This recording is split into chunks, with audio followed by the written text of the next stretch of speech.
I'd like to get her grades on and thoughts real quick. So I'll start us off on Auburn offense. I'm going to go A plus. 500 yards of offense, 2 100-yard wide receivers, one rusher in over 100 yards, and a passer for over 300 yards. First time since 2004.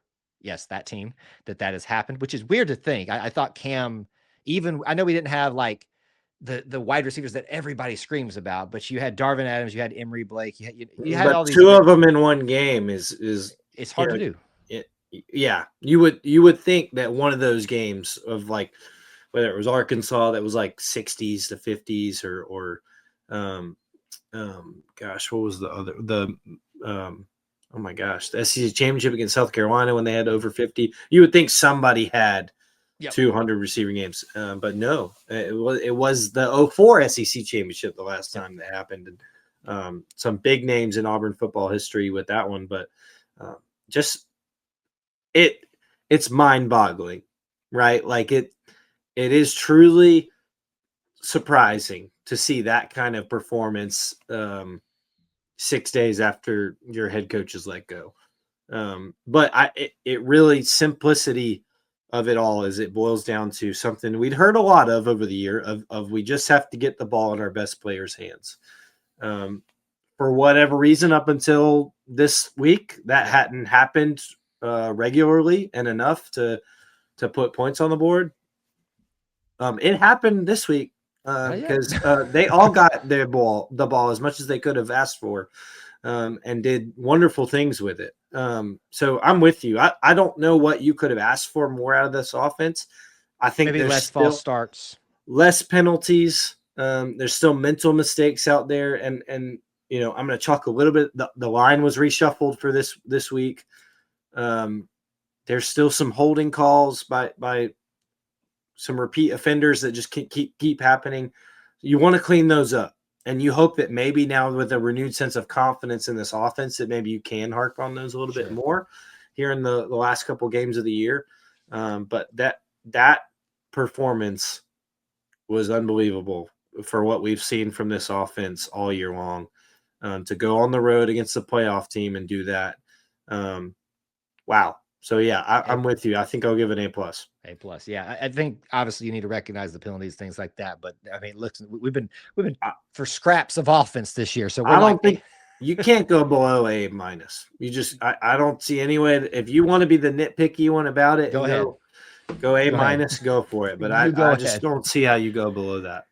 And then we get to the defense, which I heard this theory thrown out there that did the attention that was required for him to take away DJ Durkin as the defensive coordinator with his other responsibilities. Would that and did that result in what we happened? I don't think it's that simple. I think obviously he was stretched more this week than he has, but this is the same defense, the same staff. And so you got to think that you just ran into a good offense, folks. Like it's no more than that. And at some point, you're gonna find someone that checks you the way that you haven't been checked before. Durkin talked a little bit afterwards, said that yeah, they ran some stuff we were not prepared for, anticipating, and we had to adjust on the fly. And by the time we do, they scored some points. And then you got talented people like Diego Pavia. So it's really difficult for me to grade this one because yes, you play a little bit better defense, you win the game, and you don't even go to overtime. Uh, You go first. What do you No, got? Sorry, you I'm you struggling. No, I cheapskate. went first the last time. On the easy one, I should. I yeah, I'm with you. It's you can't say that Durkin, assuming everything that happened this week Yeah, didn't affect the defensive preparation at all. It had to play yeah, a little part in it. It also had to play a part for everybody though. Like everybody is scrambling to figure out what practice looks like, who's coaching what specifically, how are we going to mix this thing around? And oh yeah, we got to keep prepping for Vanderbilt. I think this is from Justin Ferguson, the Auburn Observer. This is the number 2 metric analytically Auburn was going to face this year. And so they're already a really good offense. And now you got to kind of scramble and shift some coaching around with that. But I think it, like you mentioned, it more plays into what Coach Durkin said post game is that Vanderbilt came with something they hadn't shown a lot of this year with tempo, spread offense, mixing some things around more than what they had been doing. and it ends up kind of hurting Auburn before they can recover enough. That's a credit to Vanderbilt for me, more than anything. They saw this Auburn defense as what it was, which is an elite defense, that before yesterday had not given up more than 24 points a game, and decided to break out the book for it, which they ended up needing to do. Like, if you go into this and let's say Auburn allows only 24 points, like you could become accustomed to them doing, Auburn wins going away. And so it's a credit to them. I think they did exactly what they needed to do to make sure they still had an advantage. So it's obviously a disappointing game for the defense. I think they hold themselves to a higher standard more than anything. Obviously they gave up the points though. And so I think you have to go like a C- here is probably what I'll go. I'm trying to remember. I think they forced one turnover, just a fumble. Yeah. Keldrick Falk picked up. Yeah. But it was kind of the opposite of what we've been saying all year. Is the offense was giving you chance after chance to get a stop. And they weren't able to do it this time. So I'll say C-. It hurts me to go that low for the defense with how they've done this year, but someone was going to get them too this year. Like somebody can have a bad day at any time. And so it was their day. I'm glad they got tested in this way and experienced a failure on the defensive side this way, because it's been so great for so long. So again, it's difficult to grade. I was going to go C-, and I think that's probably where I need to sit. The critical side of me, because it was so vastly different from what we've seen, that 24-point allowance stat had been out there for so long. It feels bad to go into the D category. I'll just to be different, I'll go D+, because I think they are vastly better than that. And it's just a matter of they were caught off guard on a very trying week. Special teams, really quickly, I think it's an A.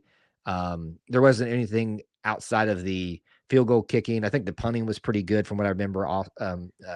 Hudson got one. He didn't have to do it many times. He didn't have to do it many times, but he got one inside the 20. There were, I don't remember any bad punts things like that. 3 for 3 from kicks. Do you agree? A for special teams? Alex did a fantastic job. I don't think you saw as many like on kick returns, which there were a lot of those too. I don't think you saw as many poor decisions maybe for Auburn that you've seen, with maybe just a lack of discipline. And so I think Auburn special teams did a great job. I definitely say A. Alex, I think outside of that one game against Missouri, has looked everything as good as he can. I desperately wanted him to have the shot to win it on the final drive.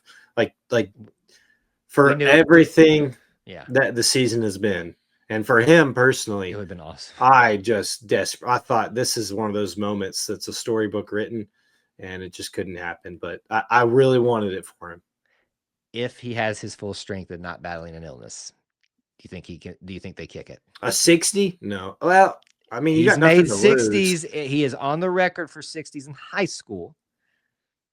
If it's like you got the two, you got 3 seconds left. If you got the chance, but didn't they get a penalty or take a? It was like 62-ish, wasn't it? Yeah, there was a little bit of extra that was thrown on at the end there. It's like I would have loved to see them try it between like 58 and 62 range, somewhere in there. If he's, like you said, fully healthy, that was just, man, it would have been phenomenal. Would have been awesome. It would have been awesome. All right. Well, there's our grades for Vandy. Certainly not the result we wanted. Another close one. But it's done.